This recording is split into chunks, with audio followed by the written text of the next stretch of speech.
आणि यानंतरची बातमी अकोल्यातून आहे। अकोल्यामध्ये एबीपी माझाच्या बातमीचा इम्पॅक्ट पाहायला मिळतोय। अकोला जिल्ह्यातील हिवरखेड भागात शेतात साचलेलं पाणी काढण्यास सुरुवात झाली आहे। अकोला खंडवा रेल्वे मार्गामुळे शेतकऱ्यांच्या शेतात पाणी साचलं होतं। एबीपी माझाने ही बातमी दाखवल्यानंतर रेल्वेकडून आता पाणी काढण्यास सुरुवात झाली आहे।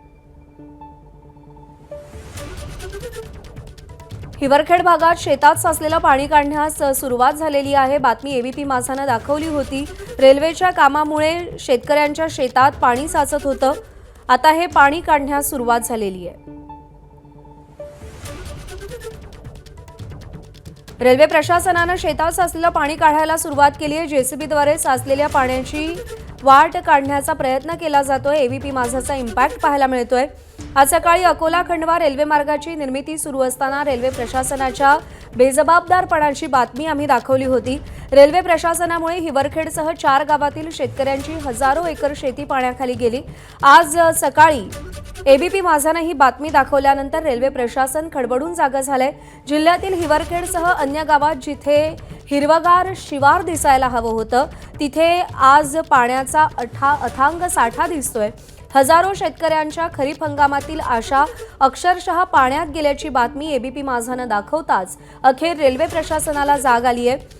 रेल्वे प्रशासनाकडून शेतांमध्ये साचलेलं पाणी काढायला सुरुवात झाली आहे। जेसीबीद्वारे शेतात साचलेल्या पाण्याची मार्ग पाण्याला काढून देण्याचा प्रयत्न केला जातोय। उमेश अलोणे आपले प्रतिनिधी आपल्याला अधिक अपडेट देतील। उमेश, एबीपी माझाच्या बातमीचा इम्पॅक्ट पाहायला मिळतोय। हे पाणी बाहेर काढण्यासाठी प्रयत्न सुरू आहेत, पण एवढ्या मोठ्या प्रमाणात पाणी बाहेर काढण्यासाठी पुरेसे प्रयत्न केले जात आहेत का?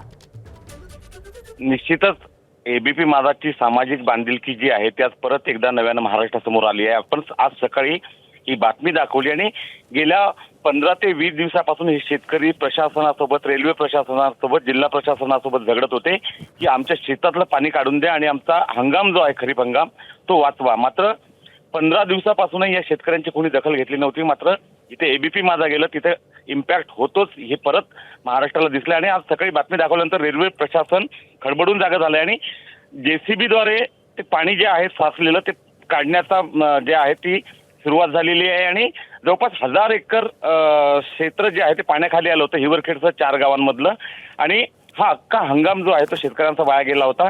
आणि आपण जेव्हा हा प्रश्न उचलला तेव्हा काही तासातच रेल्वे प्रशासनानं जागे होत आता त्या ठिकाणी मोठ्या जेसीबी ज्या आहेत त्या नेण्यात आलेल्या आहे आणि जेसीबीच्या साह्यानं नाली काढून हे संपूर्ण पाणी जे आहे ते उताराच्या दिशेनं काढून देण्याचं काम सुरू झालेलं आहे। आणि आपल्या पत्रकारितेची ताकद काय आहे तर निश्चितच आपण शेतकऱ्यांसाठी, सर्वसामान्य माणसासाठी पत्रकारिता करतो आणि आपल्या बातमीच्या इम्पॅक्टनाच तीच दाखवून दिला असं म्हणता येईल। उमेश, धन्यवाद दिलेल्या माहितीसाठी।